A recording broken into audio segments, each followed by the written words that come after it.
अजित जोशींकडे जातो। अजित जोशीजी, जसं कृषी क्षेत्राच्या समस्या आहेत, पायाभूत सुविधांसंदर्भातल्या घोषणा होत आहेत, मात्र जो मूळ पाया आहे अर्थव्यवस्थेचा, त्यासाठी ज्या अपेक्षित गोष्टी करणं आहे ते होत नाही आणि ज्या सुधारणा होत आहेत त्या इतक्या वेगात करण्याचा प्रयत्न केला जातोय की त्या अडचणीच्या ठरतात आणि त्यातून एक मोठा विरोध जो आहे तो समोर येताना पाहायला मिळतोय।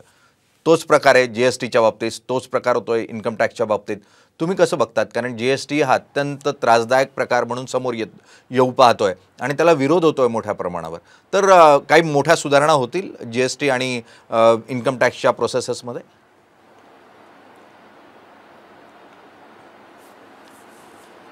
हा, होतील का नाही हे सांगणं कठीण आहे, कारण ते तर सरकारच्या मर्जीवर अवलंबून आहे आणि आतापर्यंतचा ट्रॅक रेकॉर्ड बघितला तर सरकार काही अशा प्रकारच्या सुधारणांना पुरेसा वाव देते असं वाटत नाही। पण एक गोष्ट नक्की आहे की बऱ्याचशा सुधारणांची आवश्यकता आहे। किंबहुना कालच्या आर्थिक पाहणी अहवालामध्ये 3 गोष्टी सरकारने स्वतःच मांडलेल्या आहेत।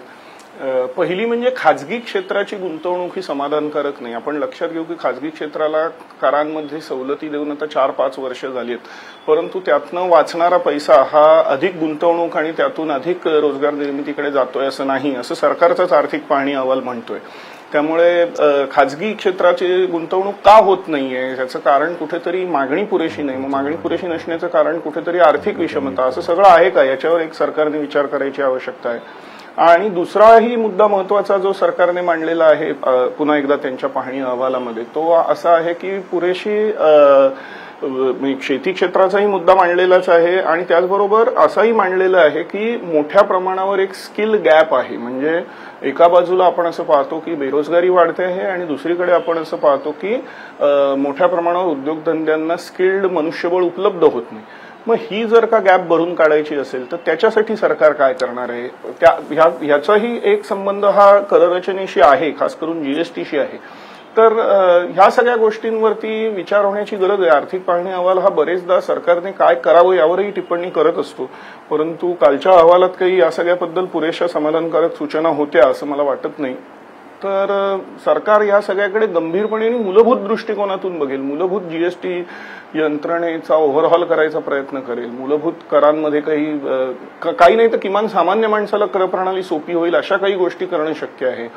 या सगळ्या गोष्टींची आपण आतुरतेने इन्कम टॅक्स, मुख्यतः इन्कम टॅक्स हा अत्यंत कळीचा विषय असतो आणि सर्वसामान्य माणूस हा अपेक्षा करत असतो की इन्कम टॅक्स, महागाई ज्या वेगानं वाढतीये पण टॅक्स काही कमी होत नाही। म्हणजे उत्पन्न कमी आहे, महागाई सातत्यानं वाढते, टॅक्स तितकाच भरावा लागतोय, त्यामुळे क्रयशक्ती ही सातत्यानं कमी होतीये सर्वसामान्य माणसाची। तर या संदर्भात काय अपेक्षा वाटतात? कारण सर्वसामान्यांच्या खूप अपेक्षा आहे, नोकरदाराच्या सर्वात जास्त आहेत, कारण त्याच्या पगारातून थेटपणे टॅक्स कट होतो।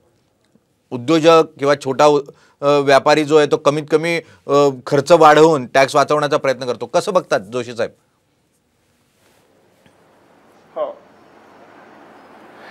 तोच सगळ्यात महत्वाचा मुद्दा तोच आहे। त्याचं कारण असं आहे की नोकरदार वर्गाला कुठल्याही स्वरूपाची थेट डिडक्शन्स नाहीयेत। बरेचदा बजेट जवळ आलं की मागणी होते की 2.5 लाखाचे 4 लाख करा किंवा तत्सम मागण्या होतात, दर कमी करा वगैरे। माझ्या मते ह्याची आवश्यकता नाही, 2.5 लाखाची लिमिट नाही वाढवली तरी चालेल, दरही कमी केले नाही तरी चालेल, परंतु नोकरदार वर्गाला काही ठोस सवलती मिळण्याची गरज आहे। एक उदाहरण द्यायचं तर एक स्टँडर्ड डिडक्शन द्या। नोकरी करण्याच्या प्रक्रियेमध्ये अनेक वेगवेगळे खर्च आम्ही नोकरदार मंडळी करत असतो, मग त्या खर्चांना आम्हाला आमच्या उत्पन्नातनं कमी करता येत नाही। मग अशा वेळेला जर एक स्टँडर्ड डिडक्शन आणलं की जे किमान 20%, 25% असेल तर आम्हाला म्हणजे त्याच्यामध्ये कर आकारणी करणाऱ्या यंत्रणेलाही काही खोटं बोलण्याची आवश्यकता नाही, म्हणजे नागरिकांनाही त्या यंत्रणेपाशी काही खोटं बोलण्याची आवश्यकता नाही आणि त्याच वेळेला खूप मोठ्या प्रमाणावर महसुलात तूट पडेल अशातलाही भाग नाही। किंवा दुसरी गोष्ट अशी आहे की गृहकर्जावरच्या व्याजाची जी वजावट आहे ती अनेक वर्षापासून 1.5 लाख 2 लाख अशी आहे। आज तुम्ही लक्षात घ्या की मध्यमवर्गीयांसाठी एका साधारण आकाराच्या, म्हणजे मी मेट्रो तर बोलतच नाही, परंतु साधारण बी टाउन्स किंवा त्याच्यावरच्या शहरांमध्ये सुद्धा 50-1 लाख रुपये ही घराची किंमत असते। म्हणजे सुरुवातीची काही वर्ष व्याजाची रक्कम ही 2 लाखापेक्षा कितीतरी जास्त असते, परंतु त्याला सुद्धा पुरेशी वजावट मिळत नाही। तर ह्या ज्या सगळ्या छोट्या छोट्या गोष्टी आहेत, शिक्षण खर्च आज मोठ्या प्रमाणावर वाढलेला आहे, मुलांच्या शाळांच्या फिया 1-1, 1.5 लाख रुपये झालेले आहेत, त्याच्यावरती काही वजावट वाढवायची आवश्यकता आहे. सगळ्यात महत्वाचं म्हणजे किमान नोकरदार वर्गासाठी तरी, किमान व्यक्तिगत करदात्यासाठी तरी ही जी नवी प्रणाली आणि जुनी प्रणाली हा खेळ आहे बंद करून टाकला पाहिजे. त्यांना जो ATC असेल, ATD असेल, म्हणजेच काय तर आरोग्य विमा आहे, सर्वसाधारण विमा आहे, यासारख्या ज्या गोष्टींवरती मिळणारी डिडक्शन होती ती योग्य होती, तर ती चालू ठेवली पाहिजे.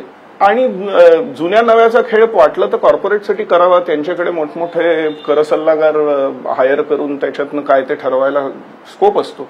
परंतु आपल्याला छोट्या छोट्या सामान्य माणसाला, नोकरदार वर्गाला या 2-2 प्रणालींच्या खेळात फसवण्याची काही गरज नाही. ह्या काही गोष्टींच्यावर जर विचार केला तर एकूण महसुलातली तूट नगण्य असेल आणि त्याच वेळेला लोकांना मिळणारा दिलासा मात्र फार मोठा असेल.